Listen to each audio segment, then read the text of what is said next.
Hello दोस्तों, जय हिंद। मैं हूं रामनारायण कुशवाहा। आपका स्वागत है हमारे यूट्यूब चैनल आर के टेक एंड ट्रिक में।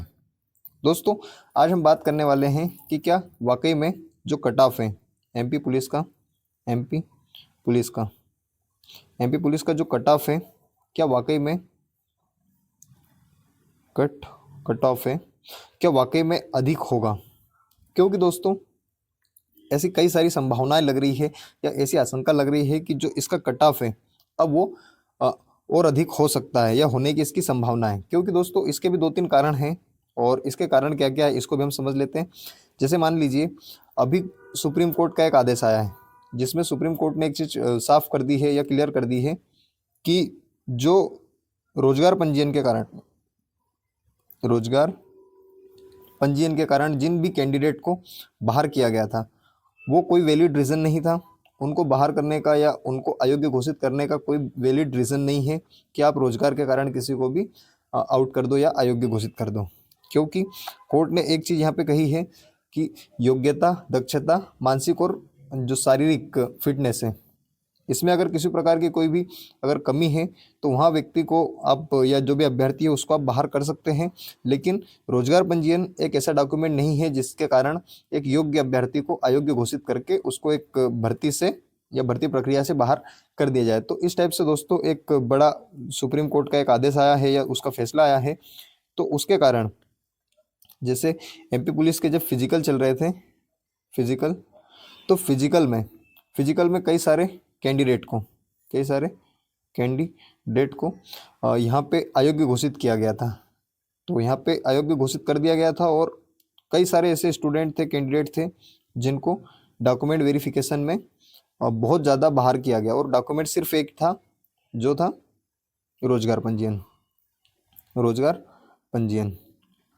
अब हमने एक पिछला वीडियो बनाया था और जिसमें एक चीज़ आपको बताई थी कि जो भी कैंडिडेट रोजगार पंजीयन के कारण बाहर हो रहे हैं, वैसे तो बहुत सारे बाहर हुए थे, तो इसके कारण जो कट ऑफ था वो कट ऑफ कहीं ना कहीं कम होने की बात हमने उसमें बताई थी कि जो कट ऑफ है वो कट ऑफ कम होगा। क्योंकि जो कॉम्पिटिटर थे वो यहाँ पे कम हो गए थे या माइनस हो गए थे।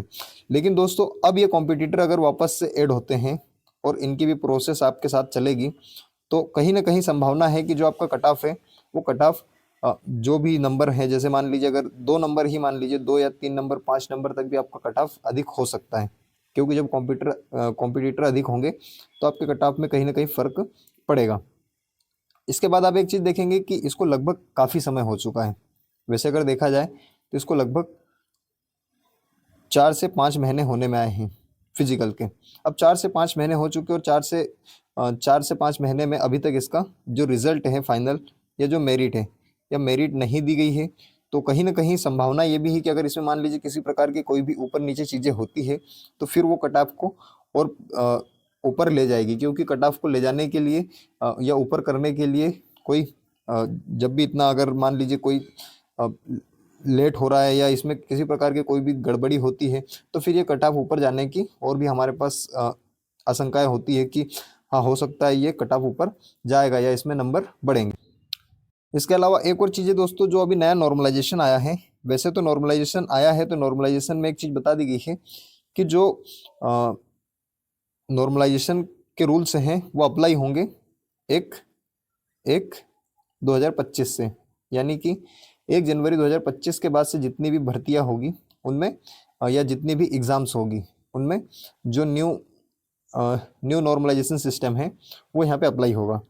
लेकिन दोस्तों, ये जो न्यू नॉर्मलाइजेशन सिस्टम है, ये अगर मान लीजिए कि जैसे अभी राजा भैया वाला केस हो गया था वन विभाग में या फॉरेस्ट गार्ड में, तो हो सकता है कि जो एमपी पुलिस का या एमपी ईएसबी का जो पोर्टल है या ईएसबी की जो टीम है वो न्यू नॉर्मलाइजेशन के अकॉर्डिंग यहाँ पे इसका रिजल्ट तैयार कर रही है।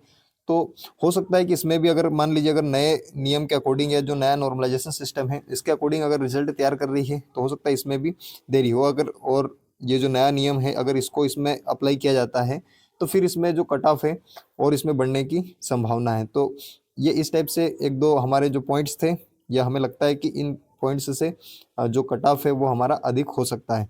तो इस टाइप से दोस्तों 2-4 पॉइंट हैं और इन पॉइंट के कारण ही लगता है कि कट ऑफ हमारा अधिक हो सकता है। इसमें मेन पॉइंट सबसे है वो है रोजगार पंजीयन। तो दोस्तों इस टाइप से अभी तक की अपडेट थी। इसमें आपकी क्या राय है आप हमें कमेंट करके जरूर बताना, और ऐसे इंटरेस्टिंग वीडियो के लिए या नई अपडेट के लिए हमारे इस चैनल को सब्सक्राइब जरूर करें। और मिलते हैं दोस्तों नए वीडियो में नई जानकारी के साथ। जय हिंद, जय भारत, भारत माता की जय।